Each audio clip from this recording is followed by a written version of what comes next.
Oke, sudah 9:30 ya. Kita mulai saja. Assalamualaikum warahmatullahi wabarakatuh. Waalaikumsalam warahmatullahi wabarakatuh. Selamat malam, salam sejahtera untuk kita semua, teman-teman APIK yang saya cintai dan saya banggakan. Alhamdulillah segala puji bagi Tuhan Yang Maha Esa. Malam hari ini kita dapat berkumpul untuk bersama-sama mengikuti rangkaian ataupun webinar series ya dari APIK, Asosiasi Peneliti Indonesia di Korea. Malam hari ini sangat spesial, kita kedatangan dua narasumber, yang satu di Korea dan yang satu di Indonesia ya. Dan saya izin untuk membacakan posternya ya. Jadi malam hari ini kita akan berdiskusi ya terkait dengan perkembangan dan kehidupan riset ya. Dengan narasumber yang pertama adalah Mas Fuad Azmiduddin PhD dengan topik Ocean Circulation System in the Northwestern Pacific ya. Beliau dari UST ya, KIOS, kampus KIOS. Dan beliau juga adalah staf Direktorat Riset dan Inovasi APIK.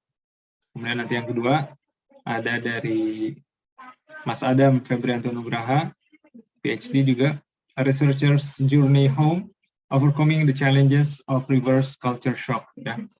Beliau ini sekarang asisten profesor di Departemen Teknik Metodologi dan Material Fakultas Teknik Universitas Indonesia. The Yellow Jacket ya. Dan juga menjadi wakil kepala Center for Sustainability and Waste Management di UI, dan juga beliau adalah wakil ketua umum 2 kita ya di APIK. Oke, jadi selama kurang lebih 1 jam ke depan ya, kesempatan pertama akan saya berikan kepada Mas Fuad, dan kemudian nanti yang kesempatan kedua Mas Adam. Kebetulan Mas Adam juga di Indonesia sedang sholat maghrib dulu ya, sehingga 1 jam ke depan insya Allah kita akan sama-sama berdiskusi tentang 2 topik tersebut. Dan selamat datang juga untuk seluruh peserta yang sudah hadir ya. Ada Pak Ketua kita, Mas Tom Her, kemudian juga ada Mas Ismail Marzuki, selamat malam Mas. Kemudian juga ada Mas Muhib ya. Ya baik, sebelumnya saya juga izin memperkenalkan diri. Saya sendiri adalah Nur Hadi Sukmawulyo PhD, sekarang bekerja di BAS Company Limited ya, di Kota Asan. Saya sekarang di APIK sebagai staf di saya jadi lupa. Staf Direktorat Kelembagaan ya, staf Direktorat Kelembagaan. Baik, tanpa harus berpanjang kata, saya persilakan kepada Mas Fuad, mungkin 20 menit ya untuk pemaparan. Nanti kita akan sambung dengan tanya jawab. Kami persilakan. Baik, terima kasih banyak Pak Sukma atas kesempatannya. Izin share screen.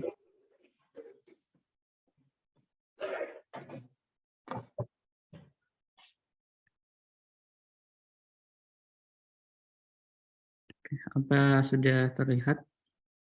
Ya, jelas sekali Pak Fuad. Siap.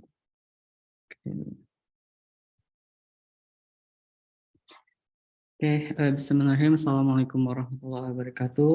Waalaikumsalam warahmatullahi wabarakatuh. Selamat malam dan salam sejahtera bagi kita semuanya.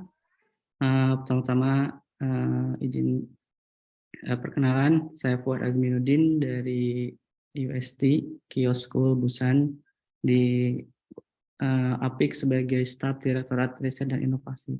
Sebelumnya saya ucapkan terima kasih banyak.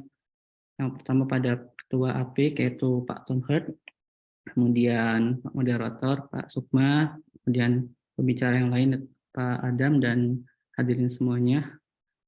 Izin menyampaikan sharing kegiatan riset saya selama master dan PhD di Korea. Nah, kali ini saya mengambil judul Ocean Circulation System in the Northwestern Pacific. Oke, karena judulnya ini webinar series perkenalan pengurus APIK, jadi izinkan saya untuk menyampaikan profil singkat. Nama Fuad Azmiduddin, lahir di Bandung, 21 Desember 1992, status sudah menikah, istri Helsis Rismiati. Kemudian pendidikan SD sampai Madrasah Sanawiyah di Bandung, kemudian SMA 3 tahun di Gorontalo, di Insan Cendekia Gorontalo. Kemudian balik lagi ke Bandung, jurusan Oceanografi ITB untuk mengambil S1. Kemudian dari 2015 sampai 2016 sempat magang di LAPI di ITB sebelum melanjutkan S2 S3 di UST ya, di Kios kayak gitu di Busan. Nah, riset profil saya, bidang saya mengenai physical oceanography. Mungkin ada yang penasaran, apa sih physical oceanography itu apa? Jadi oceanography itu ini sebenarnya multidisiplin juga ya. Jadi riset bidang mengenai observasi laut kayak gitu. Tapi ada beberapa sub bidang juga yang berkaitan dengan geologi, geografi, biologi, chemistry, fisik, dan astronomi kayak gitu. Jadi cukup beragam. Kemudian riset center saya di Korea itu lebih ke geophysical fluid dynamics, kemudian ocean circulations, eddy, terus survey hydrography, kemudian air sea interactions.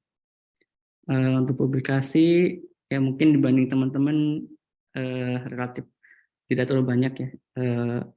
Alhamdulillah sudah publish 4 SCI paper sebagai first author.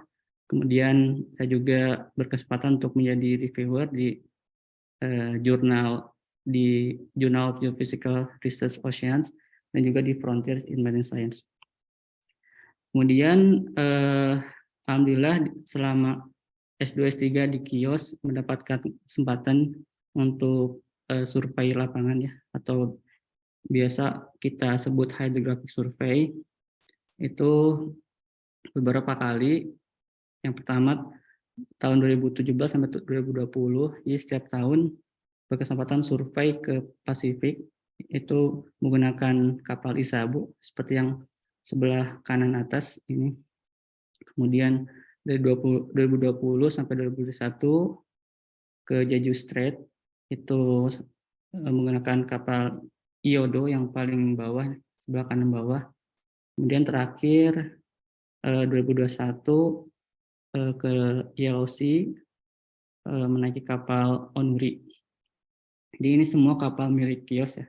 Jadi kalau lebih detailnya sebelah paling kanan tuh ini list kapal riset punya Kios. Sebenarnya ada satu lagi, cuman di sini di websitenya belum terdata.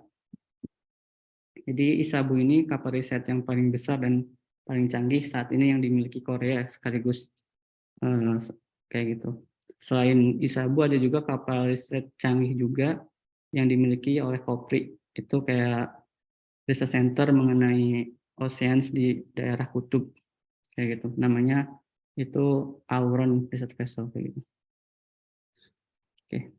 Nah, kemudian pertama-tama saya mencoba membahas mengenai laut secara umum ya di bumi. Jadi secara umum laut di bumi dibagi menjadi sebenarnya 4 ya, cuman ada juga yang membagi menjadi 5. Pertama ada Pacific Oceans, seperti yang insya Allah semua kita udah kenal ya, sebelah timurnya Indonesia. Ini merupakan lautan terluas dan terdalam di bumi kayak gitu. Kemudian Atlantic Ocean, ini yang paling luas kedua. Kemudian Indian Ocean di sebelah barat Indonesia. Kemudian yang paling kecil di daerah Kutub Utara ada Arctic Ocean. Ini paling kecil dan paling dangkal. Dan yang terakhir yang sebenarnya ini gabungan antara 3 lautan yang tadi saya sebut, itu Southern Ocean kayak gitu. Kemudian di bagian bawah bisa kita lihat bahwa lautan itu menutupi permukaan bumi lebih dari 70% kayak gitu. Dan di antara luas lautan itu yang paling luas yaitu Pacific Ocean, itu kurang lebih 50,1%. Jadi kita bisa bayangkan betapa luasnya Samudra Pasifik gitu.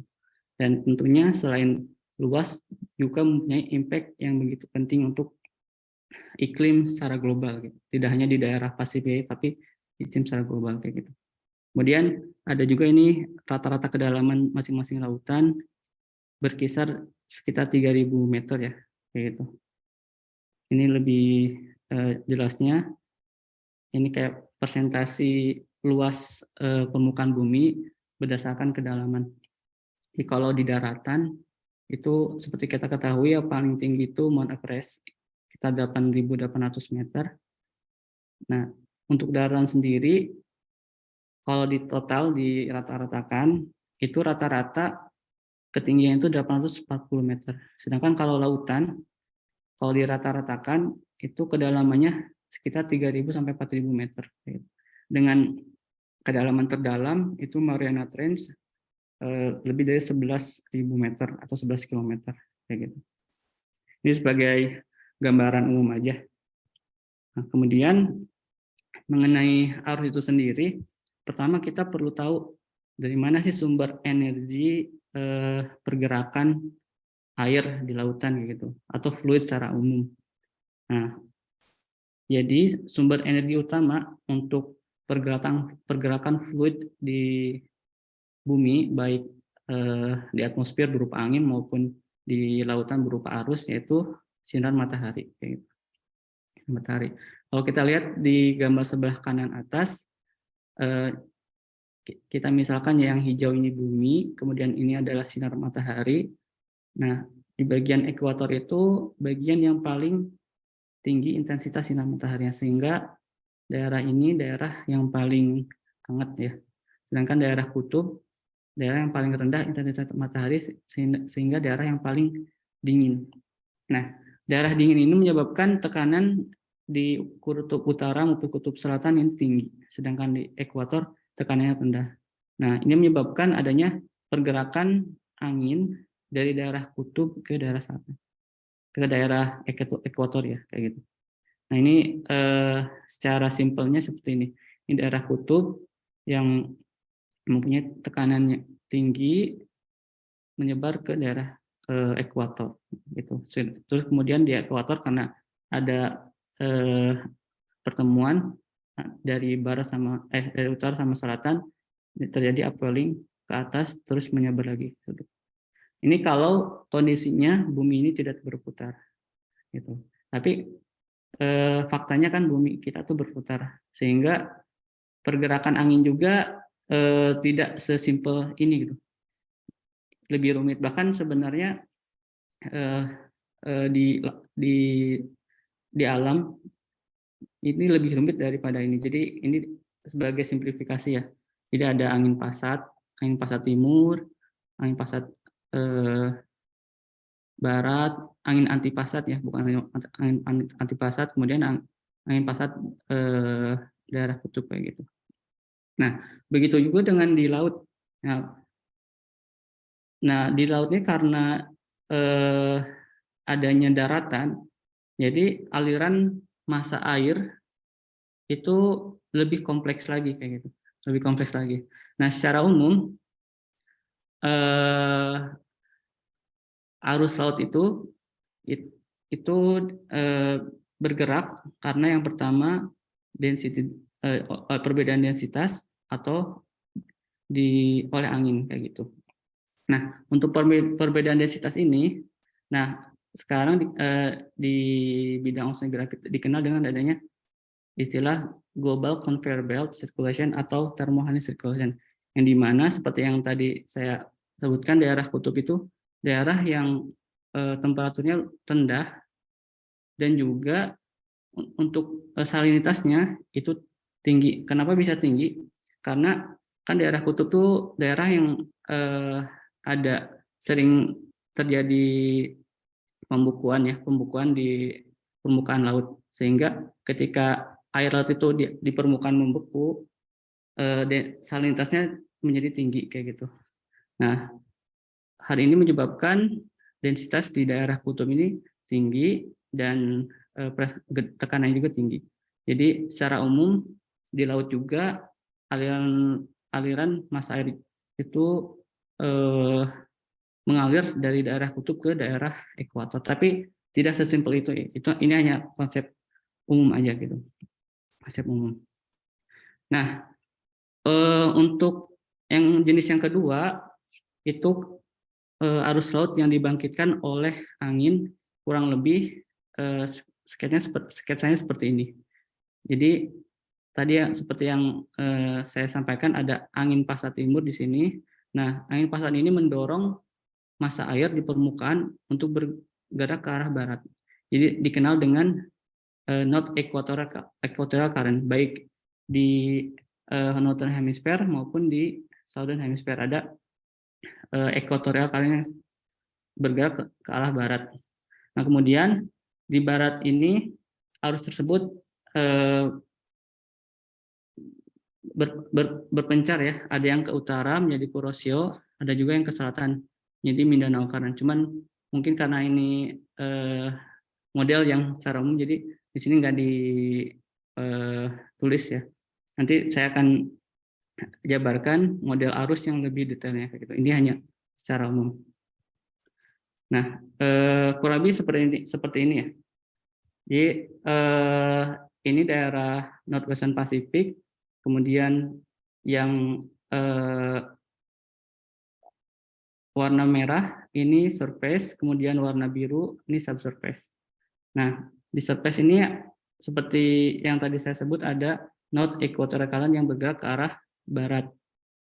Nah, di sebelah timur Filipina, arus ini bercabang, ada yang ke arah utara menjadi Kuroshio Current, ada juga yang ke selatan menjadi MC ini Mindanao Current. Nah, di daerah sini arus MC juga bercabang, ada yang ke arah Indonesia, ini disebut ITF atau Indonesia True Flow, ada juga yang berputar ke arah timur menjadi NECC, North Equatorial Countercurrent kayak gitu. Nah, mungkin tadi di sini cuma diperlihatkan arus yang di permukaan. Nah, untuk arus di bawah permukaan bahkan lebih kompleks lagi, seperti yang bisa kita sama-sama lihat ya. Jadi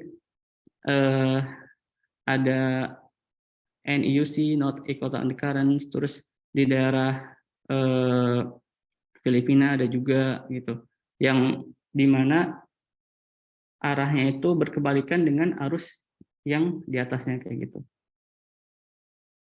Nah, kalau saya coba tarik satu section ya dari 30 derajat ke ekuator, kemudian di longitude 140, kita bisa lihat ini yang di surface, ini adalah zonal current ya. Jadi warna biru menunjukkan arus itu mengalir ke arah barat, kemudian yang warna merah ke arah timur. Nah, ini NEC kan ke arah barat. Nah, ini kedalamannya bisa sampai 700 meter. Nah, kemudian di bawahnya ada NEUC, ada tiga core ya, di kedalaman 500 sampai 1000 meter. Ini NEUC yang ini. Jadi bahkan ya arus subsurface current ini tidak di kedalaman yang sama, tapi semakin ke utara ini semakin dalam. Nah, di riset saya, di salah satu paper saya menemukan arus lain gitu, arus eastward current yang baru, yang kami namakan STDCC, yang ada di daerah subtropikal. Ini arusnya lumayan lemah, tapi jarang ditemukan karena jarang ada yang punya data observasi di kedalaman sekitar 1.500 sampai 2.000 meter ya, kayak gitu. Nah, kebetulan KIOS ini mempunyai data observasi di lokasi ini ya. Ini mooring station, dan kami menemukan adanya arus lain di subtropical region, yaitu yang kami namakan subtropical deep mantle current. Nah, ini paper saya yang pertama. Kemudian yang kedua, saya juga menemukan adanya eddy. Nah, apa itu eddy? Eddy adalah kayak pergerakan massa air yang berputar gitu. Jadi seperti angin topan kalau di atmosfer ya. Ini perputaran massa air dengan skala 100 kilo, 10 sampai 200 km dinamakan mesoscale eddy ya. Nah, kami juga menemukan adanya eddy di kedalaman 400 meter ya, kayak gitu. Kemudian yang ketiga, kami juga meneliti tentang persebaran massa air dari Southern Hemisphere ke arah Northwestern Pacific ya, kayak gitu. Namanya NGCUC, New Guinea Coastal Undercurrent. Nah, untuk yang pertama, nah kita bisa lihat bahwa sebenarnya aliran arus di kedalaman 1.500 sampai 2.000 meter tersebut itu banyak seperti perputaran massa air gitu, yang dinamakan eddy kayak gitu. Nah, tapi kalau kami coba rata-ratakan untuk 20 tahun ya, terbentuk kayak ada pattern seperti ini ya. Nah, dengan itu kami menemukan adanya arus yang dinamakan SDDCC kayak gitu.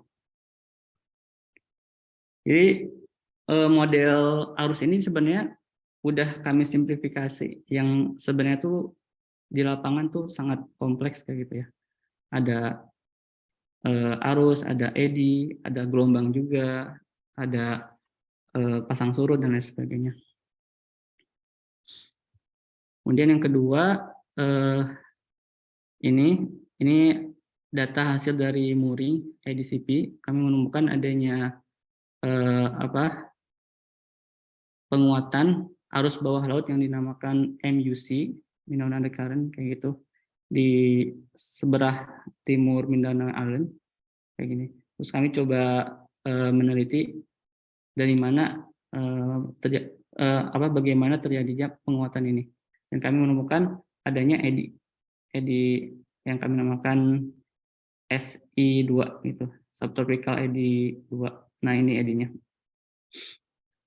Jadi kalau kita lihat, pertama dari NGCUC menguat, kemudian energinya bergerak ke daerah ini dan menguatkan eddy di daerah ini, dan kemudian menguatkan arus bawah laut yang dinamakan MUC kayak gitu. Dan yang terakhir yang NGCUC, saya coba untuk meneliti tentang persebaran massa air dari Southern Hemisphere yang melalui arus ini. Jadi saya menggunakan kurang lebih 50 partikel di 6 layer. Jadi masing layer ada 50 partikel. Kemudian kami rilis setiap hari dari 94 sampai 2013. Kemudian kami track menggunakan Lagrangian Particle Tracking. Dan kami juga validasi antara hasil model dengan hasil lapangan ya. Ini data dari Drifter dan cukup akurat. Dan ini hasilnya, kami bisa menemukan jadi di beda kedalaman persebarannya juga agak berbeda kayak gitu. Jadi sehingga dari sini kami bisa membuat sketsa arus bawah di subsurface current di daerah ini kayak gitu, yang sangat kompleks kayak gitu. Nah, kemudian apa sih sebenarnya fungsi ya dari laut gitu? Fungsi utama ya. Yang pertama itu bisa mendistribusikan nutrien, plankton, yang dimana ini berkaitan dengan perikanan dan biological productivity. Jadi ketika misalkan di laut ada upwelling, jadi nutrien yang di bawah yang ada di kedalaman itu terbawa ke atas. Nah, di daerah upwelling tersebut itu bisa menjadi daerah yang banyak ikannya karena arus tersebut membawa makanan ikan gitu, seperti plankton dari bawah kayak gitu. Jadi kalau kita mengerti arus laut, kita bisa memprediksi di mana sih daerah tangkapan ikan kayak gitu. Kemudian meregulasi global panas di dunia kayak gitu. Jadi kalau misalkan ya tidak ada laut di dunia ini, maka di daerah kutub ini akan sangat dingin dan di daerah ekuator akan sangat panas. Dan itu mungkin tidak livable ya. Nah, dengan adanya laut ini, si laut tersebut mentransfer panas dari ekuator ke daerah kutub, sehingga misalkan ya daerah Eropa ini ketika musim dingin jadi tidak terlalu dingin karena adanya Gulf Stream yang membawa air hangat dari ekuator ke daerah lintang tinggi sekitar Eropa. Begitu juga di daerah Pasifik ya. Nah, daerah Korea, Jepang gitu. Jadi lebih hangat ketika musim dingin karena ada Kuroshio Current. Kalau misalkan tidak ada Kuroshio Current yang di mana menghantarkan panas ya, membawa panas dari daerah ekuator, maka musim dingin akan jadi sangat dingin gitu. Kayak gitu. Kemudian yang terakhir mengontrol iklim. Jadi perubahan iklim dan juga meteorological disaster seperti ENSO. Nah, apa ini ENSO? Jadi ini fenomena laut dan atmosfer yang terjadi di Equatorial Pacific. Nah, ini tuh Equatorial Pacific yang dimana ketika El Nino, anomali suhu permukaan laut itu naik gitu. Dan ketika La Nina ini turun. Nah, mungkin saya tidak perlu menjelaskan mekanisme ini, tapi saya coba menjelaskan apa sih impact-nya dari ENSO ini.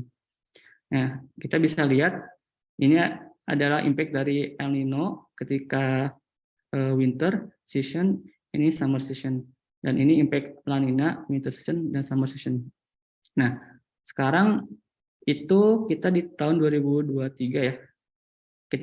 Sekarang tuh fasenya La Nina ya. Kita bisa lihat ini fase La Nina. Nah, ketika La Nina ini di daerah Korea ini lebih dingin daripada biasanya. Jadi untuk tahun ini dan tahun kemarin sebenarnya karena La Nina udah terjadi tahun lalu juga. Jadi winternya terasa lebih dingin di daerah Korea dan Jepang, daerah sini loh. Kemudian di Indonesia pengaruhnya apa? Akan wet itu banyak hujan kayak gitu.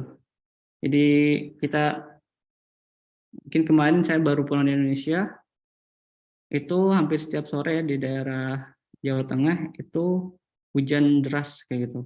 Nah ini mungkin ada kaitannya dengan fenomena La Nina di daerah Pasifik kayak gitu. Dan juga ada efek lainnya kalau El Nino ini seperti ini. Dia ada keringan, terus kebakaran kalau di Indonesia kalau pas El Nino. Kemudian ada juga yang di bagian bumi lain, belahan bumi lain ada yang mengalami pembanjiran dan lain sebagainya. Jadi ini salah satu alasan kenapa kita perlu mempelajari sirkulasi arus laut di daerah Pasifik yang dimana tempat terjadinya ENSO kayak gitu. Nah, kemudian bagaimana kita bisa mengukur arus laut? Nah, ada metode klasik yang ya, Lagrangian dan Eulerian method. Ini kayak memakai drifter di permukaan dan kita nge-track drifter ini, kita bisa tahu kemana arus itu mengalir. Kemudian bisa juga pakai flow meter. Ini metode Eulerian. Kemudian kita juga bisa mengukur arus laut, utamanya di daerah surface ya, menggunakan satelit altimetry. Nah, kemudian gimana untuk arus di bawah permukaan? Nah, saat ini emang bisa dibilang belum banyak ya metode yang bisa dilakukan untuk mengukur arus di bawah permukaan. Jadi salah satunya itu dengan survei hidrografi, kayak dengan memakai CTD, terus EDCP dan lain sebagainya. Jadi kalau dibanding arus permukaan, arus di bawah permukaan itu kayak masih misteri gitu, karena sulit untuk diukur. Nah, ini salah satu pengalaman saya melakukan survei hidrografi di Pasifik ya, tahun 2017 lalu. Jadi dulu saya berangkat, jadi tahun 2017 tuh kios masih di Ansan. Jadi berangkat dari Ansan ke Goje ya. Goje ini tempat parkirnya Isabu. Nah, ke Goje untuk loading barang ya, peralatan kayak gitu ke kapal. Nah, setelah itu kami berangkat ke Guam ya dari Incheon. Kemudian dari Guam baru kita naik kapal gitu, Isabu. Nah, di kapal sendiri sebelum survei biasanya kami ada safety training gitu. Jadi setiap naik kapal pasti ada training keselamatan gitu. Kayak misalkan cara menggunakan life jacket, terus cara evakuasi kalau ada kebakaran dan lain sebagainya. Kemudian survei dan jadi kita bisa lihat ya, ini plan dan ini realisasi.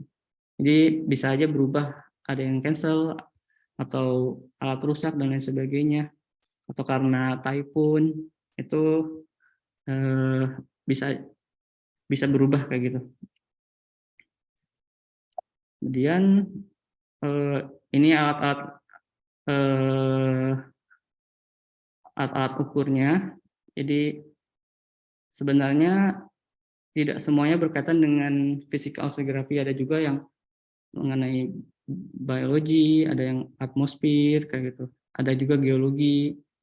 Jadi di satu kapal tuh banyak disiplin ilmunya, karena sangat mahal. Kalau misalkan cuma satu project dan satu field itu kemahalan gitu. Jadi dana risetnya juga kayak patungan gitu dari berbagai institusi dan juga disiplin ilmu. Jadi pengalaman ada, kami juga bareng kayak sama SNU, sama Pukyong, sama Jeju University dan lain sebagainya. Oke, mungkin itu dari saya. Jadi mohon maaf apabila ada kekurangan. Saya kembalikan pada Pak Sukma. Baik, terima kasih Mas Fuad. Masya Allah ini sangat menarik sekali ya. Tadi sengaja nggak saya potong ya, tapi alhamdulillah selesai juga dalam waktu yang masih masih tersedia ya. Baik, pertanyaan kita tahan dulu ya. Jadi tolong disimpan dulu, atau kalau mau langsung tulis di chat, silakan tulis di chat. Tapi kita langsung ke pemateri kedua dulu ya, ke Mas Adam Nugraha. Baru nanti kita tanya jawab. Mas Adam sudah hadir? Ya, hadir. Oke, saya persilakan 20 menit ya. Lama ya. Silakan.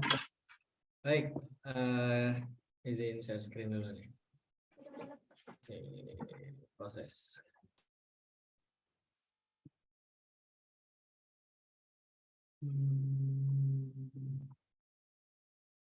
Oke, terlihat ya. Ya, sip. Baik, assalamualaikum warahmatullahi wabarakatuh. Selamat malam semua. Assalamualaikum warahmatullahi wabarakatuh. Ini penghuninya namanya banyak yang nggak asing kayaknya ya. Semacam Jadi, reuni tipis-tipis ya. iya, semacam reuni tipis-tipis jadinya. Kemarin ditanyain Mas Ivan ya, mau share apa? Duh, kalau di share riset kayaknya kurang seru ya. Udah apa namanya? Udah kebanyakan nge-share di kelas, nge-share di meeting, jadi kayak capek. Ya udah, tak isi jadi sesi curhat aja deh gitu, karena sesinya kan katanya sesi perkenalan ya, jadi curhat aja deh. Mantap. Terus kemarin nge-search judulnya, jadinya ini dibantu ChatGPT kita nyari. Makanya kayaknya ribet banget. Oke, sebenarnya ini curhat aja ya, di X gitu ya. Perjalanan apa namanya pulang ke Indonesia, ngerasain bedanya riset di sana. Kemudian saya compare lah ya, ada di sini apa aja sih yang menurut saya jadi catatan ya. Mungkin bermanfaat kalau bisa di-share ke teman-teman gitu barangkali ada yang mau pulang. Tapi kayaknya jarang di sini yang punya utang LPDP, nggak ada kayaknya ya. Oke. Beberapa hal yang pastinya yang perlu digarisbawahi ini pengalaman pribadi ya. Jadi ini apa yang saya rasakan dari sudut pandang saya, nanti jadinya mungkin nggak selamanya akan sama dengan yang lain, sudah pasti sih itu ya. Tapi mungkin ada beberapa hal yang bisa ditarik benang merahnya lah ya. Mungkin sama, mungkin juga mirip-mirip aja, mungkin bisa jadi rambu-rambu gitu. Oke, sebelumnya perkenalkan kembali bagi yang belum kenal atau lupa. Saya Adam Febrianto Nugraha, latar belakang saya lulus dari UI, Departemen Teknik Metalurgi dan Material. Ini saya highlight sedikit karena posisi sekarang pun saya ada di sini. Kemudian untuk master dan doktoralnya saya dari UST, apa namanya, agen yang sama ya, dengan Mas Nur, Fuad, Kang Fuad, Mas Tom, di Korea Institute of Energy Research untuk fuel cell. Tapi saya lebih ke material development untuk polymer materials. Jadi titik temunya tuh di situ. Jadi latar belakangnya orang polimer, orang plastik, masuk untuk aplikasi yang agak advance ya untuk energi. Kemudian saya balik di tahun 2020 sampai sekarang. Posisi saya masih merintis dari bawah pastinya ya, asisten profesor di Departemen Teknik Metalurgi dan Material, yang ternyata peran dosen itu kayaknya banyak banget ya, tridharma kan ya. Jadi selain mengajar dan meriset, kita juga dibebani dengan minimal banget pengabdian masyarakat karena tridharma harus memenuhi itu. Tapi di sisi lain ternyata cerita di balik layar tuh banyak sekali karena harus ada penjaminan mutu dari pengajaran gitu. Dan rasanya sih kebanyakan dari PTN ya, khususnya saya nggak tahu kalau kasusnya di swasta itu manajemennya gimana, tapi tetap banyak dipegang memang oleh dosen-dosen kita sendiri.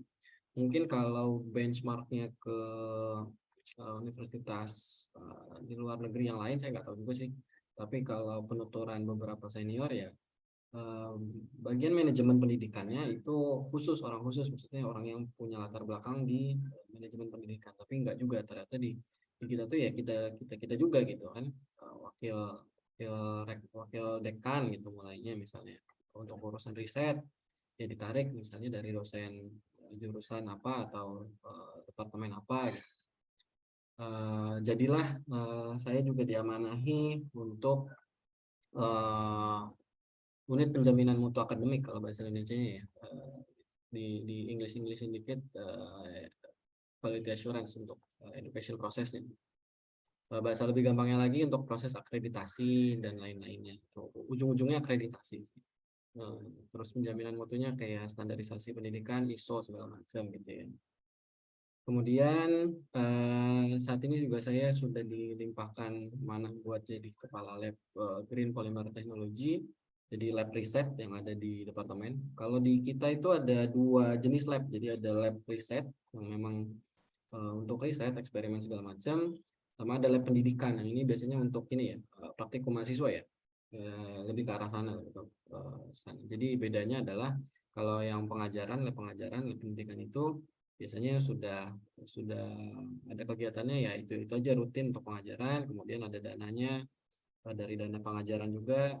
Nah kalau yang riset ini dananya harus kreatif sendiri, jadi sampai saat ini sih belum ada dana khusus ya, kecuali kalau di FTUI itu ada namanya lab profesor X, jadi khusus untuk para profesor dapat dana khusus untuk pengembangan lab. Kalau dulu kata dekannya periode sebelumnya itu dana yang diberikan adalah dana ngopi, jadi memang tidak besar. Jadi diharapkan untuk membuat kolaborasi dengan yang lain. Jadi dana itu dana yang fleksibel ya, jadi bisa digunakan untuk membangun jejaring lah. Seperti itu. Kemudian juga ternyata si universitas ini juga diamanahi KPI A, B, C, D, E, F, G, H kan. Termasuk menyelenggarakan konferensi, membuat jurnal kayak gitu. Jadi ternyata itu ketimpaan semua ke apa namanya dosen-dosen muda ya, terutama ya. Kalau kita punya term sendiri, kita jadi keset di sini. Kemudian saat ini juga saya sedang ada di posisi baru nih, baru per berapa 6 bulan lalu, kayaknya nggak nyampe deh, per September apa ya, sebagai wakil kepala di Center for Sustainability and Waste Management. Ini unit kerja khusus yang ada di Universitas Indonesia. Jadi kalau di PTN BH ya, Perguruan Tinggi Negeri Berbadan Hukum, kan boleh melakukan aktivitas bisnis lah ya, kurang lebih untuk kemandirian penyelenggaraan universitasnya. Nah, termasuk unit usaha apapun gitu. Kalau di UI contohnya yang paling gampang ada rumah sakit UI gitu. Ada center for bla bla bla, center for bla bla bla, biasanya kayak masing-masing fakultas banyak tuh turunannya. Biasanya juga lahir dari program studi doh. Jadi kayak program studi misalnya metalurgi dan material punya lab sendiri untuk failure analysis, untuk pengembangan material dan lain-lain yang hubungannya ke masyarakat atau industri ya. Di case ini paling sering penggunanya ya. UMKM ada tapi jarang sih. Atau yang lain-lain lah, kalau di ilmu sosial juga banyak yang misalnya yang konsentrasinya ke anak gitu. Itu juga ada macam-macam. Kemudian juga ada unit baru di bawah fakultas. Ini saya baru ditunjuk juga untuk menjadi principal investigator lah, atau kepala bidangnya ya, untuk bidang advanced functional material. Jadi akan ada research center baru. Jadi di fakultas itu bawahnya departemen, ini kan departemen penyelenggara pendidikan juga ya, program studi segala macam. Tapi di bawah fakultas juga ada banyak research center gitu. Jadi ini memang jadi kayak berdiri di beberapa kaki sih, meskipun sama-sama UI ya. Kayak gitu, jadi perannya double-double. Itu sekilas peran saya. Tadi kalau bercerita sama DTMM atau Departemen Teknik Metalurgi dan Material, kita ada tiga tingkat program studi ya. Tapi yang masternya kita punya 2. Untuk sarjana ada 3 kelas reguler, paralel, internasional. Ini agak beda-beda dikit. Dan ini terakreditasi IAB ya. Ini karena judulnya curhat tadi ya, ini kerjaan saya banget, jadi makanya pengen dipamerin dikit. Kalau Kak Fuad kan tadi pamer ini arus edi ya.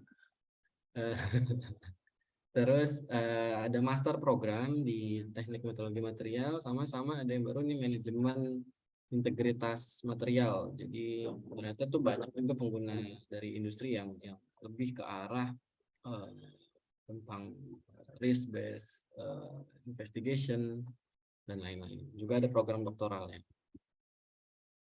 Kalau untuk CSWM-nya sendiri tadi kalau diizinkan bercerita lebih, ini baru berdiri, sesuai namanya aja nih, buat waste management utamanya, tapi juga kita melebarkan ke area sustainability. Jadi bahasa simpelnya sih palu gada ya, apa lu mau kayaknya gua ada nih di sini, karena isu sustainability kan luas banget ya. Intinya sih lebih ke mungkin circular economy itu juga masuk ya, dan lain-lain lah. Kalau di sini core-nya tidak hanya teknik, tapi kita juga punya bagian-bagian yang lain, ekonomi, kemudian kesehatan, kemudian lingkungan, bahkan psikologi ya, untuk awareness masyarakat gitu atau behavior change masyarakat itu juga ada di sini. Nah, si Center for Sustainability and Waste Management ini ya unit usaha, jadi kita punya usaha untuk R&D, untuk data analytics, untuk assessment, untuk konsultasi, training, edukasi dan lain-lain. Ini jadi cukup agak ngebisnis, situ pusingnya di situ. Itu sekilas dari CSWM. Karena isinya multidisiplin, kita bisa ke mana-mana juga. Beberapa partner diantaranya yang sudah bekerja sama mulai dari asosiasi atau industri ya. Karena waste management ini, waste itu kan kita banyak masalahnya di plastik. Nah, core saya di plastik ya nyambungnya ke situ deh. Jadi benang merahnya tuh di situ. Kemudian untuk riset saat ini, kalau dulu saya lebih banyak ke fuel cell, ke energi, ke functional plastics, ini jadi menyesuaikan juga dengan kondisi Indonesia yang ada ya. Karena apa namanya? Kalau fuel cell sendiri kan belum sesiap itu untuk diserap dan industrinya belum ada sama sekali. Bahkan di BRIN pun unit khususnya aja tidak secemerlang baterai gitu misalnya, beda jauh banget. Nah, beberapa riset yang ada saya bekerja sama atau berkolaborasi dengan BRIN yang sudah ada ya, kemudian bersama juga dengan IAEA, International Atomic Energy Agency, terus juga ada pusat penelitian bioteknologi. Jadi agak melebar meskipun core-nya sama-sama polymer engineering atau plastic engineering. Yang pertama ini modifikasi plastik dengan menggunakan proses iradiasi. Jadi titipannya harus pakai proses iradiasi biar si plastik yang ada di landfill atau unmanaged waste-nya itu bisa terkontrol gitu ya. Ini project dari IAEA yang bekerja sama dengan tadinya Batan. Tadinya kontraknya dengan Batan, kemudian bergabung jadi BRIN dengan segala proses adaptasi mergernya. Ini terus berlanjut dari 2020 sampai sekarang. Kemudian dengan bioteknologi, ini agak nyambung dengan kata kunci sintesis sih, tapi memang arahnya ke nanoparticles. Ini untuk minyak goreng kelapa sawit. Jadi kita mendeteksi kandungan yang karsinogeniknya ya. Kayak gitu. Ini hibah risetnya yang kayaknya salah satu yang paling asik sih dibandingkan berbagai hibah riset yang ada di Indonesia. Ini dari BPDP kelapa sawit ya. Lumayan 1M 1 tahun. Untuk di Indonesia ngejar yang segitu tuh agak-agak jarang ya. Biasanya juga ribet banget. Ini lumayan enak. Kemudian saya juga bermain dengan lagi-lagi sampah plastik untuk aplikasi aspal. Ini ada kolaborasinya tapi saya nggak tunjukin dulu. Kemudian yang agak-agak passion sebenarnya dan menyesuaikan resource S3 yang ada di departemen. Ini kita buat separator membran. Jadi memang balik ke Indonesia cukup melebar lagi ya. Jadi tadinya kita udah spesifik banget ya ke S3, balik ke sini dituntut untuk lumayan belajar banyak. Oke, masuk ke poin utama reverse culture shock yang pastinya memang selamat datang di Indonesia buat saya tuh kemarin agak nampol banget ya karena apa namanya 2020 kan musim pandemi jadi double sebenarnya buat saya pribadi ya. Baik dari kultural yang shock beda, iklim, kemudian kondisi pandemi, jadi masyarakat sini lagi beradaptasi, saya juga harus beradaptasi dengan mereka yang beradaptasi, jadi lumayan double gitu. Udah pasti kalau melihat macet stres, jadi kan itu ada faktor gitu ya. Jadi kesulitan itu sedikit tapi lumayan bertumpuk. Meskipun banyak kemudahannya gitu ya, kayak kalau di Korea mungkin kita nggak ada Gojek gitu ya di sana ya, di sini kayaknya itu kemarin kerasa banget. Dan juga makanan dan lain-lain. Meskipun kadang sering juga kangen makanan Korea ternyata.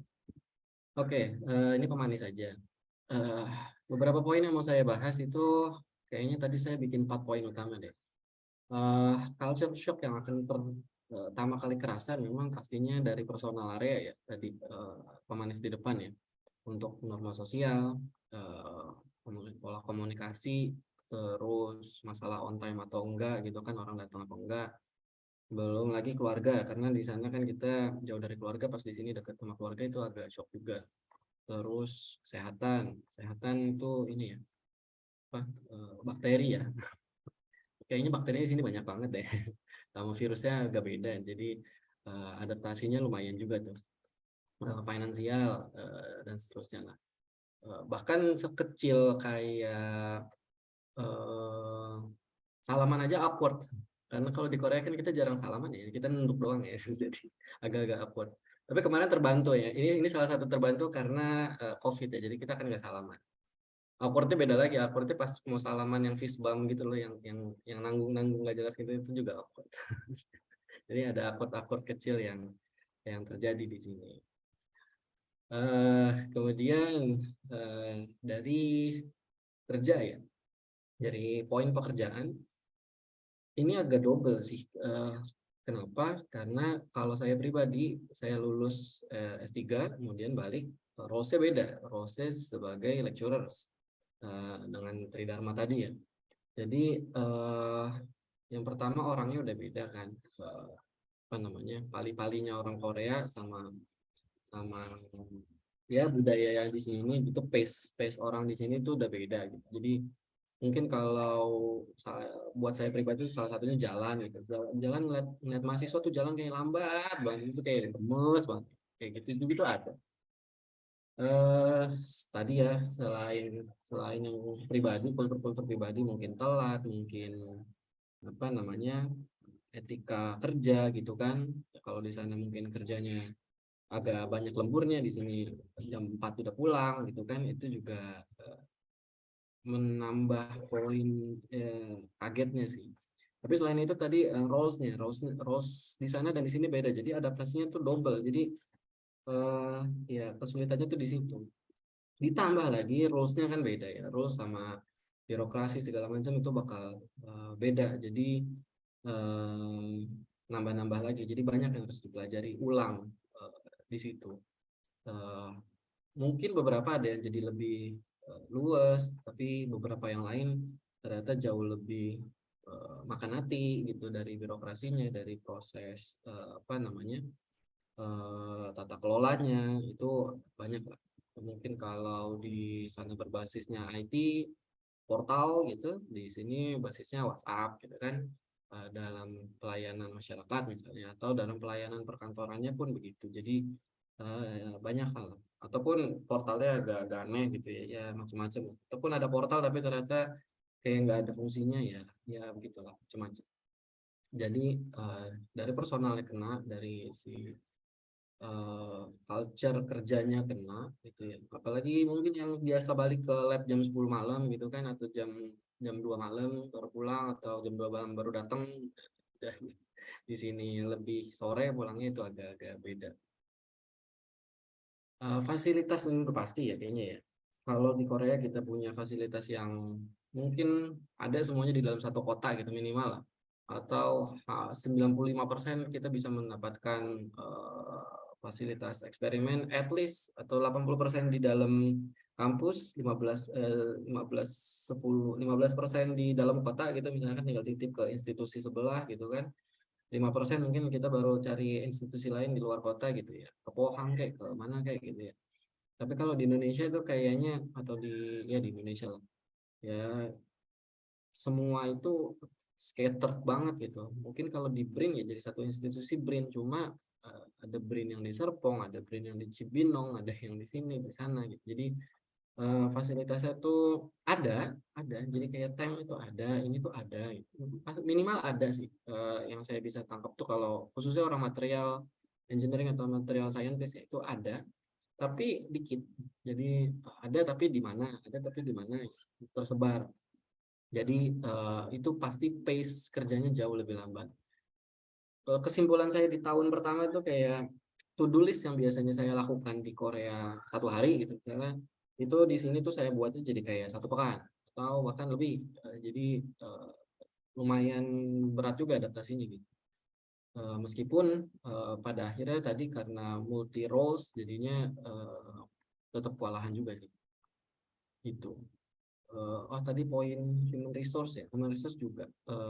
Human resource dalam artian kalau saya di lingkungan universitas itu agak enak karena banyak mahasiswa, terus mereka agak lebih cepat proses belajarnya gitu, lebih cepat paham, pinter-pinter lah bahasa sederhananya ya. Jadi lumayan terbantu. Meskipun PR-nya adalah harus ngajarin karena S1 berganti segala macam. Cuma resource teman diskusi kayak researcher, postdoc segala macam itu kan minim sekali ya. Jadi bisa dibilang nggak ada. Menuju ke sana sih, cuma masih jauh PR. Nah itu challenge-nya. Ada plus ada minus. Kemudian saya ngambil kata di isolation karena ternyata emang 7 tahun di Korea itu kelamaan. Jadi pas di sini itu belum kenal siapa-siapa gitu, harus numpang dibantuin sama orang untuk dikenalin ke A, ke B, ke C, ke D, itu PR banget. Jadi networking di awal kita datang itu kerasanya minim banget gitu. Harus nge-push. Mungkin juga saya ngerasa kayak gini karena kemarin banyak kegiatan online aja ya karena COVID ya. Atau karena dari situ juga jadi kebantu, saya nggak tahu juga sih. Jadi ada plus minusnya lagi di situ ada plus minusnya. Cuma kalau kayak saya pribadi khususnya, alhamdulillahnya ada sih senior yang bisa ditumpangin mobilnya lah. Jadi kalau dia kemana kita ikut gitu, bawain tasnya lah. Ya, kita bawa tukang bawain tasnya profesor, benar-benar asisten profesor literally gitu. Jadi kita nempel dia kemana belajar, dibawa ke asosiasi, dibawa ke industri, dibawa ngelihat kerjaan di lapangan langsung, problem di lapangan langsung. Itu yang kerasa harus dibangun ya di sini karena baru pulang dari Korea belum bisa ngomong apa-apa tuh. Habis itu nggak tahu ceritanya di industrinya ada apa, A B C D E F G H, terus beda sama mungkin yang mereka yang udah pulang 5 tahun sebelumnya gitu. Itu udah kerasa jauh bedanya. Gitu. Jadi ini ke duplicate gitu. Jadi kalau dikonklusikan di terakhir ada 4 challenge utama. Yang pertama di personal area itu udah berat karena apalagi ada family ya. Mostly kan kalau yang S3 mungkin ada family-nya. Kemudian work culture-nya juga lumayan challenging. Meskipun karena di sini pace-nya agak lebih lambat, jadi kita adaptasinya adalah dari orang yang biasanya ngebut ke lambat. Itu pun agak kegergetan kan ya.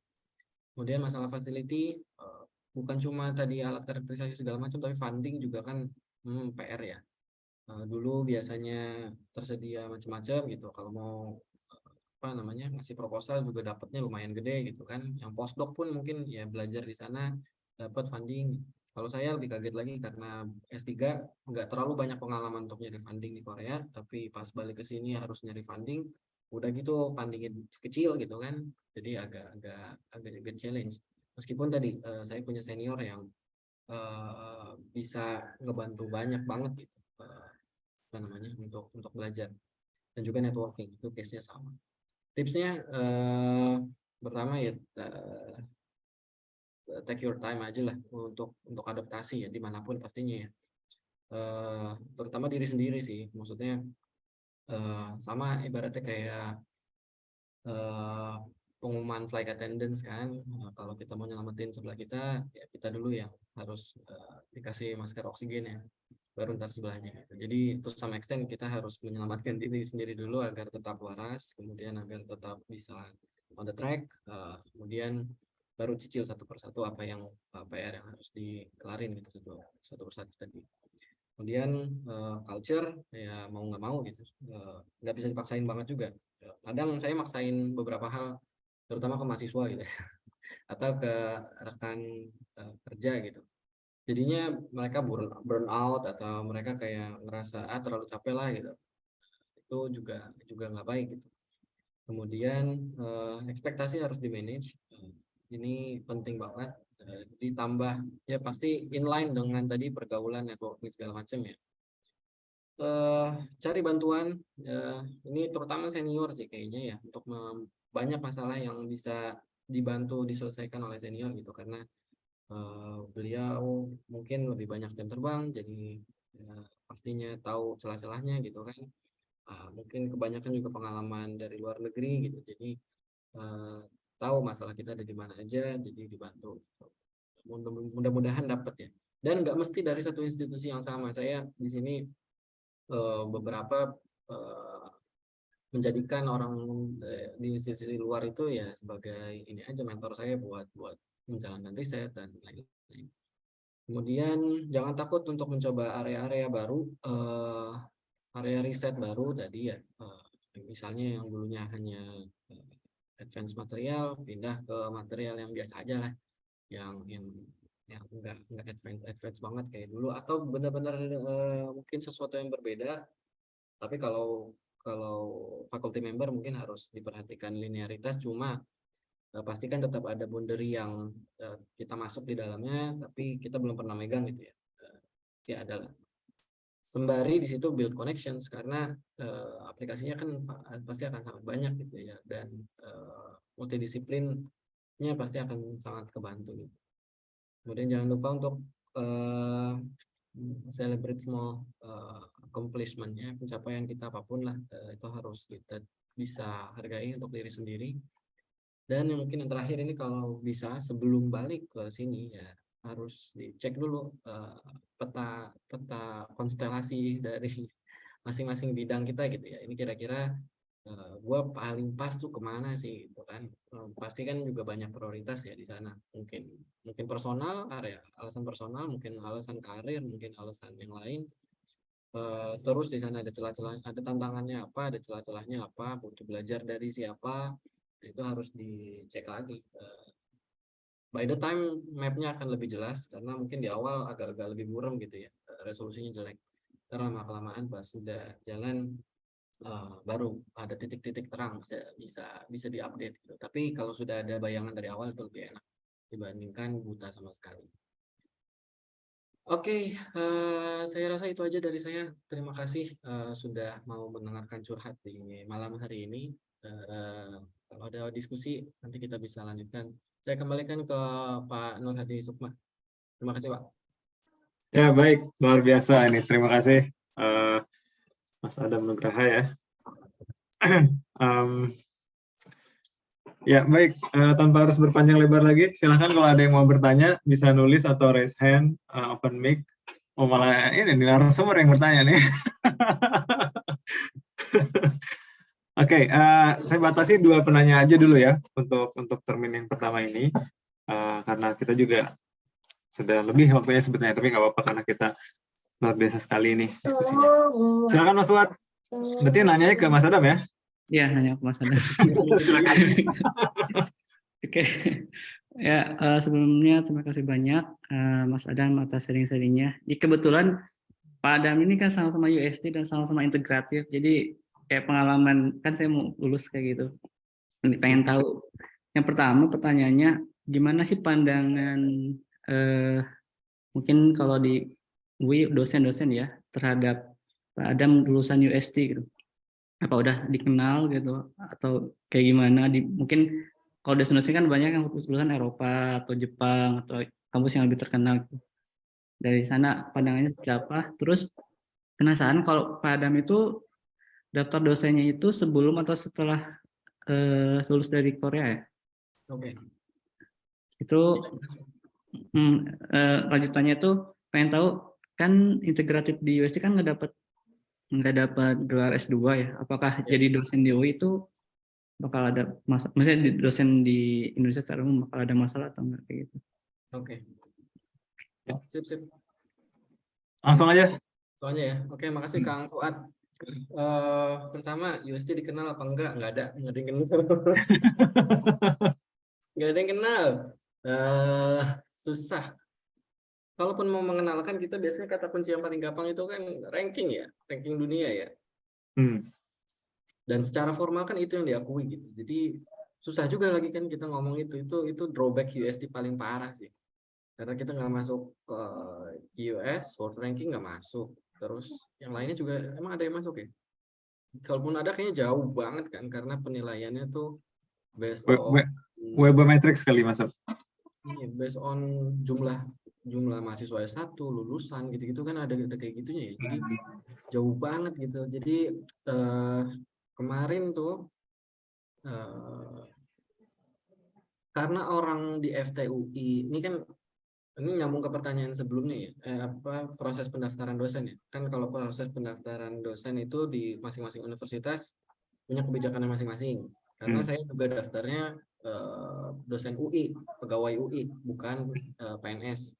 Jadi mengikuti rules-nya UI. Nah, UI itu punya rules, misalkan checklist A, B, C, D, E, F, G, H, termasuk salah satunya linearitas dengan kebutuhan prodi. Kemudian yang kedua adalah ranking universitas. Nah, ini bisa jadi dicoret nih kalau di UST doang terus nggak tahu gitu, faculty membernya nggak tahu. Jadi kemarin yang terjadi adalah karena orangnya ada lulusan orang Korea juga, di situ ada dosen-dosen kita yang sudah paham UST juga, akhirnya karena tidak terdaftar tapi disetarakannya sama KAIS. Melihat dari output riset gitu-gitu ya, jadi ada penyetaraannya ya sama asesor di tingkat fakultas gitu. Jadi di situnya mungkin kalau orang yang nggak tahu atau blank sama sekali gitu ya, main dicoret aja bisa jadi, itu salah satu drawbacknya. Tapi kalau degree nggak masalah, penyetaraan kita di Dikti langsung PhD gitu. Kalau USD PhD kan. Jadi ya udah ST PhD gitu. Kalau sudah itu sekarang kan ada website tuh namanya Sinta ya, untuk dosen juga terdaftar di situ kan, website Dikti ya. Nah, terdaftar, jadi ya udah S1 kemudian S3 selesai gitu. Karena common juga di Australia ada universitas yang langsung S3 boleh dari S1 gitu, bukan integrated ya, tapi dia memang boleh, memang sistemnya S3-nya membolehkan langsung S3 ya, tapi in general sama lah sama integrated kita lah, jadi nggak dapat gelar master, langsung S3 gitu aja. Itu nggak ada masalah sama sekali sih sepengalaman saya. Paling kadang ada form-form yang terlalu kaku dan kemudian harus menuliskan S2. Nah, itu kadang agak ngeselin. Jadi kita harus kontak sama adminnya atau apalah untuk double check gitu. Cuma in general nggak ada masalah untuk jabatan, untuk pengakuan dan lain-lain, tetap pengakuannya S3, PhD bidang tersebut, karena sudah ada penyetaraan dikti, kata kuncinya penyetaraan diktinya sih. Itu tadi apa lagi ya? Ada pertanyaannya ada. Udah terjawab. Ya. Dulu daftar sebelum atau sesudah lulus? Oh iya itu ya. Daftar kesempatannya adanya setelah balik. Jadi dulu balik dulu, terus jadi pegawai tidak tetap dulu, dosen tidak tetap dulu, bebannya kan jauh lebih kecil ya.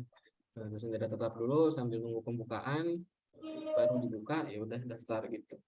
Mungkin kalau kemarin juga banyak sekali case-nya yang teman-teman yang daftar dari kampus sebelum lulus, tapi di situ rawan, timingnya tuh rawan kalau belum lulus ya. Ada tuh, pokoknya dia harus bisa menyerahkan penyetaran ijazah sampai kapan. Nah, itu tergantung administrasi universitasnya. Kalau dulu tuh dimentokin sampai November. Jadi rekan-rekan yang lulus seleksi ada di UI ya, rekan-rekan yang lulus seleksi di bulan Juli, umumnya bulan Juli, disuruh menyerahkan administrasi dokumen-dokumennya secara lengkap, termasuk penyetaran ijazah maksimal bulan November.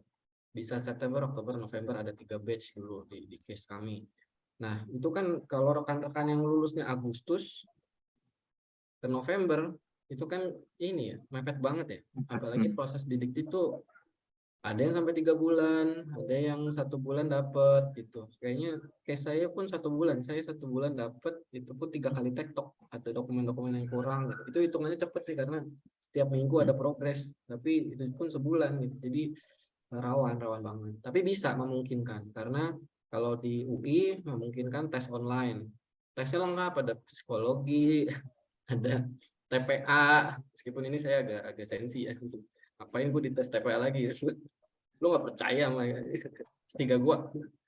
Karena bisa kayak bercandainnya kayak gitu ya. Jadi Memungkinkan tergantung rules-nya, tapi secara timeline nanti ditanyain dulu aja. Gitu. Siap. Terima kasih, Pak Adam. Sip. Sip. Oke, baik. Ada lagi yang mau bertanya? Oh ya, Pak Ketua, silahkan. Ya, baik. Terima kasih nih Pak Adam dan Pak Fuad ya atas pemaparannya. Luar biasa sekali. Berasa ini kita nih, reunian UST ya. UST, tapi kalau Pak Fuad kan di Busan ya, jadi agak ini. Tidak sesak, jarang ketemu lah kita ya. Kalau yang UST Legend kan sering ketemu.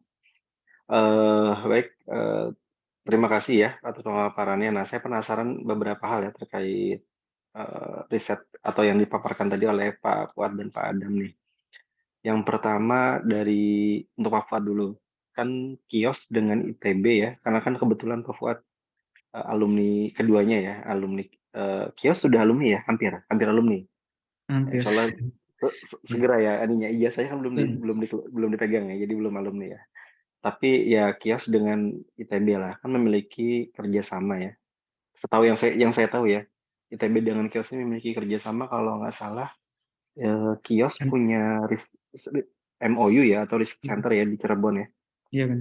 Nah, untuk risetnya sendiri ya itu pertama bidangnya sebenarnya terkait apa? Itu yang pertama, misalnya spesifik bidangnya mereka. Kemudian untuk MOU antara kios dengan ITB ini seperti apa sih ininya ya, scope-nya ya, yang di bidang riset terutama yang kios ya, bidang risetnya itu menyangkut hal apa saja dan mungkin bisa share gitu ya berapa lama sih sebenarnya MOU tersebut gitu, ataukah dan bentuk kerjasamanya seperti apa? Kalau misalnya tahu ya Pak Fuad ya informasinya mungkin sekilas gitu ya, gambar untuk kita melihat kerjasama antara Korea dengan Indonesia. Kemudian untuk Pak Adam nih pertanyaannya terkait ini. Nah, tadi saya agak lupa nih. Oh ya ini nih. Kan kita ada APIK ya. Kan Pak Adam juga kan sebagai wakil ketua APIK ya. Kita ini pengurus APIK. Tadi ada salah satu poin adalah seek supports from seniors and juniors gitu ya. Nah, kira-kira kita bisa kan APIK ini kita banyak ya orangnya ya. Korea inilah circle lah ya. Ngomongnya circle aja deh mau ngomong grup gitu ya. Kayak kita kan punya Korea ini ya, networking lah gitu ya. Nah, kira-kira apa inisiatif kita kan sudah ada APIK ya, meskipun sebenarnya ya kita masih baru, tentunya masih baru 3 tahun, ini jangan 3 tahun ya. Jadi masih bayi gitu ya. Masih bayi sekali ini kita secara organisasi dibandingkan organisasi-organisasi lain yang diaspora yang lain ya. Misalnya kayak PPI Dunia dan segala macamnya atau yang alumni beasiswa Habibie juga gitu kan ya. Udah beda ininya, udah lama gitu. Nah, kira-kira kita inisiatif apa yang bisa kita perjuangkan gitu kali ya. Kan tentunya butuh networking gitu kan. Nah, apakah untuk mendukung itu gitu ya, teman-teman ini sebenarnya di APIK ini kita bisa teman-teman ya terutama, anggota dan pengurus itu, inisiatif apa yang perlu kita dorong bersama gitu, terutama itu ya, untuk bisa tadi yang seek support karena kan nanti seniors, juniors ini sebenarnya lingkupannya kan bisa lebih luas ya. Kita bisa menggunakan network, Korea ini sebagai salah satu support gitu. Nah, tapi saya nggak tahu kira-kira kalau di Indonesia APIK sudah bisa sejauh apa, itu yang pertama. Kemudian yang kedua, kalaupun misalnya belum, eee, be langkah-langkah apa yang bisa kita upayakan untuk bisa mengoptimalkan potensi, networking kita ini ya di APIK. Seperti itu mungkin, pertanyaan saya ke Pak Adam ya. Terima kasih, Pak Fuad dan Pak Adam dan Pak Sukma. Ya, baik. Ini langsung diborong nih pertanyaan-pertanyaannya. Silakan Mas Fuad dulu untuk menjawab pertanyaan dari Pak Ketua. Ya, terima kasih atas pertanyaannya. Ya, benar. Jadi antara kios dan ITB ada kerjasama. Jadi sebelumnya kios sendiri sebenarnya punya banyak research center di luar negeri, kayak di Cina, di Amerika, di Eropa tuh di UK, termasuk di Pasifik, di Micronesia ada di Cook Island. Nah, jadi kayak mengembangkan banyak sayap di negara-negara lain gitu. Nah, termasuk di Indonesia. Nah, yang di Indonesia ini itu setahu saya ya, itu dari tahun 2020. Jadi 2019 itu ada dosen-dosen ITB ke Busan ya, ke kios kayak diskusi kayak membahas MOU kayak gitu.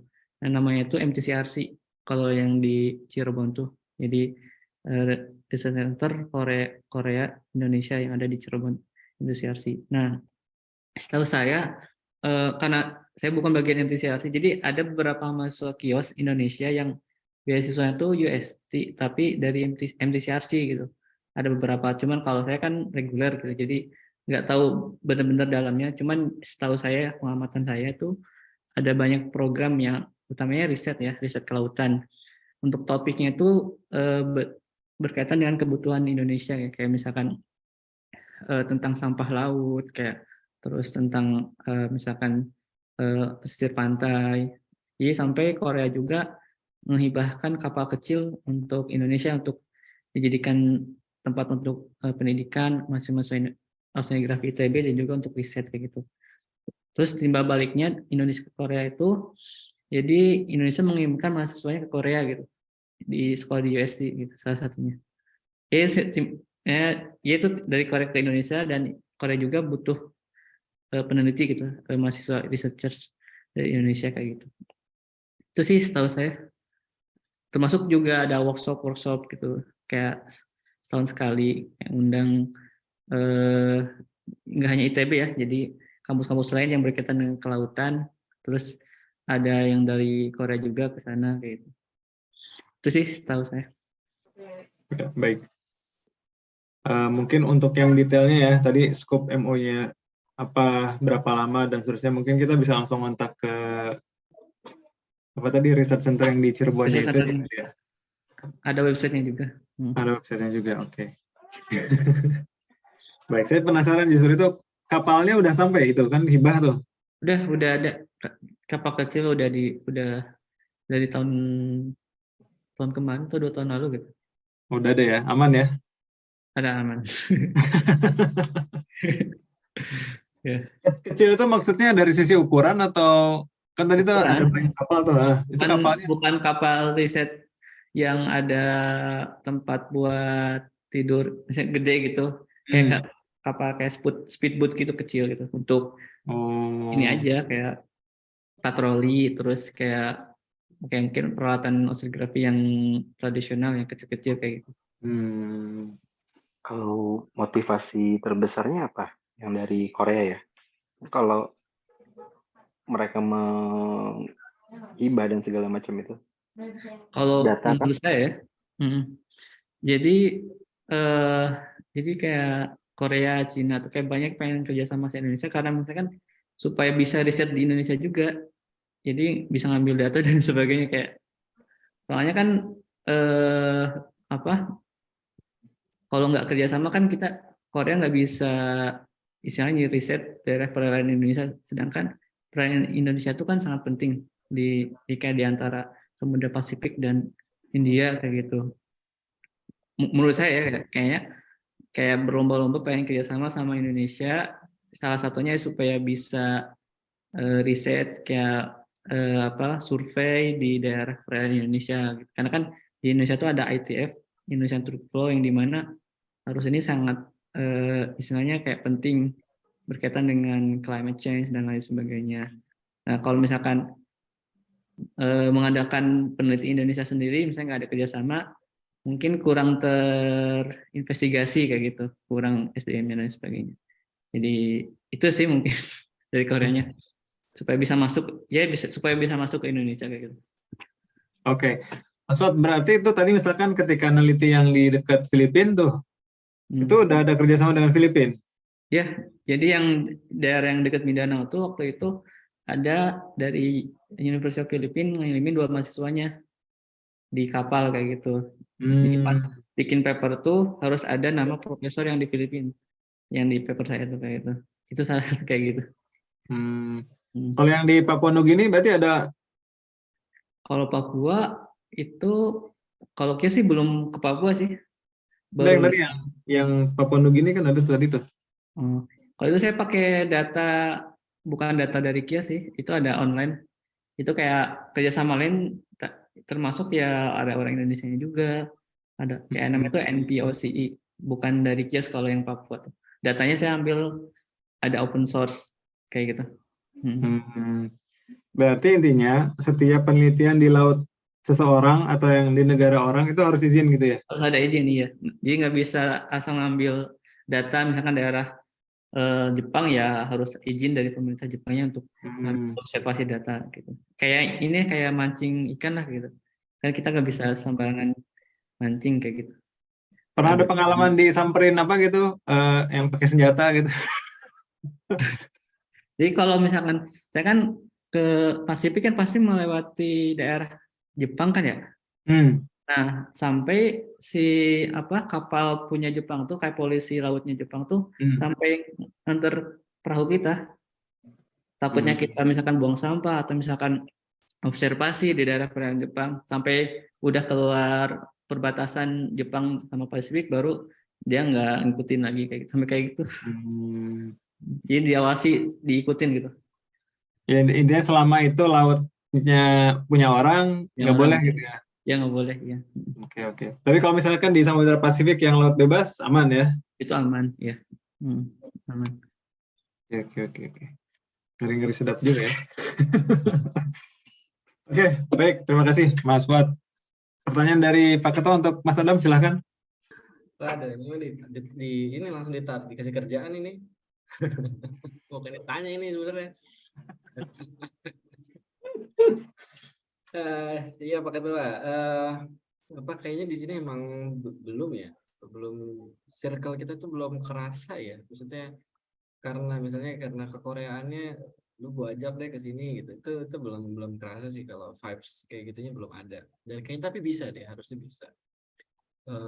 Cuma kan kalau Apik itu kan kita di sini karena pertama karena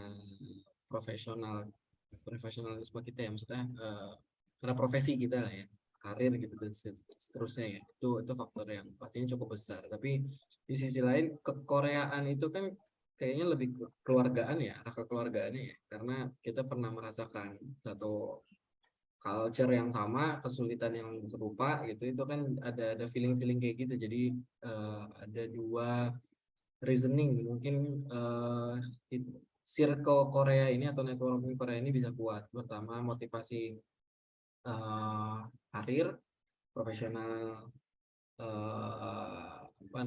real lah ya di situ, sama tadi senior, hubungan senior dan junior atau rekan yang sesama tinggal di Korea itu bisa dibangun.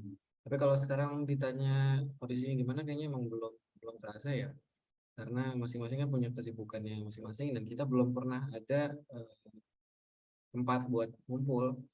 Mungkin itu perlu dibangun pelan-pelan. Jadi nanti ya pastinya kayaknya akan terjalin dengan sendirinya deh si networking itu satu sama lain. Kita nggak bisa match satu persatu, cuma dibikin aja satu wadah sendiri, ntar biarin dia bereaksi sendiri kayaknya. Ya mungkin wadah-wadah yang tepat kita bisa bikin nanti event-event atau forum-forum yang darat ya. Kalau online tuh nggak kerasa ininya, untuk membangun networkingnya nggak akan terasa. Tapi kalau di situ berarti kan butuh modal, butuh human resource juga dan lain-lain. Dan itu bisa aja sih kalau mau digarap, harusnya jadi target tahun ini tuh kan. Emang kerjaan arahnya ini sebenarnya. Pertanyaan jebakan ya. Bisa mungkin ya kali ya kita bikin event something gitu, kita undang semuanya gitu. Tapi ya ada output yang mungkin bisa dibawa pulang sama-sama. Kelihatan gitu apa yang mau dibawa pulang kira-kira. Gitu sih. Kita nggak ada sumber pendanaan yang bisa kita tarik ya. Buat ngadain riset bareng atau apa gitu. Itu kayaknya bisa deh harus. Ya, baik. Itu akan jadi diskusi lanjutan ya di tiba-tiba kepikiran ini. Maksudnya kalau kita punya kolaborasi sama universitas tertentu gitu misalnya, mereka kan biasanya punya yang mereka adakan sendiri gitu ya. Hmm. Satu konferensi itu kan bisa apa namanya, ada sub-subnya lah. Ya, Apik mungkin bisa numpang di situ satu, atau berkontribusi di situ lah satu ya. Kemudian nanti di situ jadi ajang kita ngumpul sekalian gitu. Misalnya itu mungkin bisa yang kita nurunin energi aktivasinya lah, biar nggak capek-capek ngadain acara sendiri banget gitu. Bisa kali. Harus di brainstorming dulu kali. Ini strateginya yang paling pas yang mana. Tapi simpelnya kayaknya harus ada ketemuan darat ya.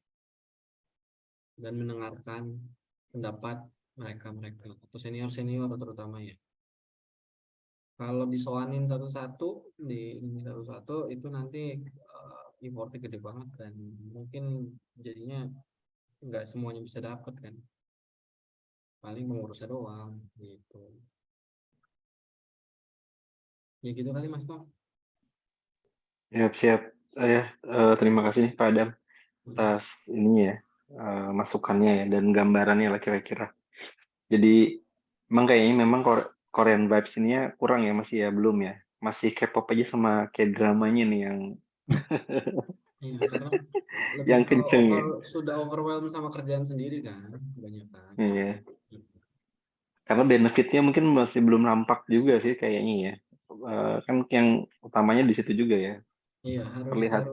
harus ada tadi faktor yang karirnya bisa dimasukin, benefit dari sisi karirnya. Entah apa. Sip. Bagus nih buat bahan diskusi nanti. Kan ada Pak Romel juga ada ya. Ini bagian kerjasama. Karena banyak masih senior di luar sana kan yang yang bisa kita inilah ya, yang kelihatan kayaknya bisa menguatkan Korean circle kita ini ya Iya, sebenarnya ya, betul.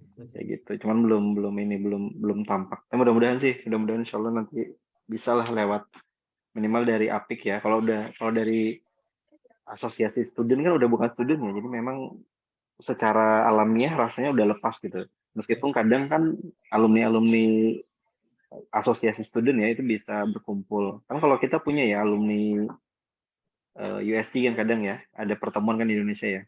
1-2 kali lah setahu saya gitu ya. Tapi kalau alumni kampus lain tuh belum tahu sih ada atau enggak gitu. Bisa lah nanti kita coba diskusi lebih detail ya. Inisiatif apa yang bisa kita ambil dari situ. Kasih Pak Adam. Yuk. Ya, baik. Terima kasih Mas Adam atas jawabannya dan juga Pak Ketua atas pertanyaannya. Memang ya begitu Pak Ketua sudah gitu ya. Kanannya tapi maksudnya maksudnya lain. Tapi ini sangat menarik sekali ya. Jadi memang tips terakhir dari Mas Adam ya, check your map gitu ya. Itu mungkin jadi sesuatu yang harus kita benar-benar tanyakan kepada kita masing-masing gitu ya. Karena ya boleh jadi misalkan kita punya minat untuk jadi dosen gitu ya. Mungkin saat ini yang kita tahu jadi dosen itu ngajar atau at least tridharma lah ya. Tridharma dengan pengajaran, riset, dan pengabdian masyarakat gitu ya. Tapi apa sih sebenarnya 3 ini tuh gitu ya. Kadang-kadang kita juga kan mungkin saya mah ngajar aja gitu ya. Ya bahkan mungkin dari ngajar aja pun tadi ya, kalau misalkan tiba-tiba dikasih A, B, C, D, E, F, G gitu ya. Akhirnya jadi ternyata dosen itu tidak sesimpel yang kita bayangkan sebelumnya gitu ya.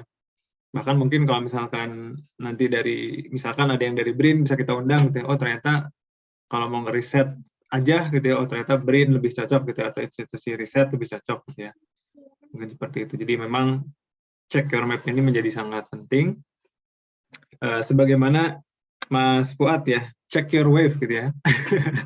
Wave di permukaan mungkin santai gitu ya, tapi ternyata wave subsurface-nya ternyata banyak banget gitu ya, yang itu justru jadi kunci misalkan tadi untuk menemukan daerah yang banyak ikannya gitu ya. Ya pantas saja kalau misalnya kemudian nggak boleh diteliti gitu ya, karena nanti kalau ketahuan kan tinggal kirim kapal ke situ, ambil ikannya selesai gitu ya. Tapi ini sangat menarik sekali ya, bahwa memang ternyata masih banyak yang belum dieksplor ya. Saya yakin lah kalau di Indonesia kayaknya apa mungkin belum pada dikasih akses aja, mungkin udah pada nunggu tuh siapa nih yang duluan bisa dapat akses gitu ya. Ya mungkin caranya kayak tadi tuh ngasih kapal dulu gitu. Terus seperti apa ya. Ya, namun tentunya ini waktu juga ya yang harus menyudahi pertemuan kita.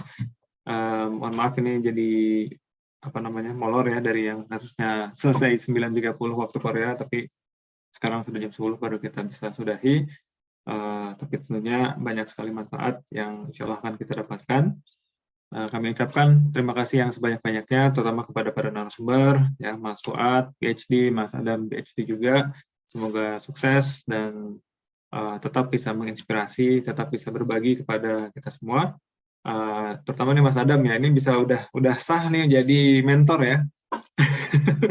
Jadi mentor kalau untuk teman-teman yang mau jadi dosen nih, judulnya mungkin udah apa ya, agak wajib gitu ya untuk ngobrol-ngobrol nih sama Mas Adam gitu ya, untuk ya minimal jadi lebih tadi ya, memperjelas atau mempertinggi resolusi dari peta karir menjadi seorang dosennya. Baik, terima kasih untuk para hadirin yang sudah hadir, Pak Ketua Mas Tom Hart, Mas Romel juga, Mas Mohib dan juga Mas Taning yang setia sampai akhir. Terima kasih, semoga ada manfaatnya. Kita sama-sama tutup ya. Terima kasih dan sampai jumpa lagi di webinar series Apik yang berikutnya. Saya sebagai moderator Node Suma mohon maaf atas segala kesalahan dan mari kita akhiri. Terima kasih. Assalamualaikum warahmatullahi wabarakatuh.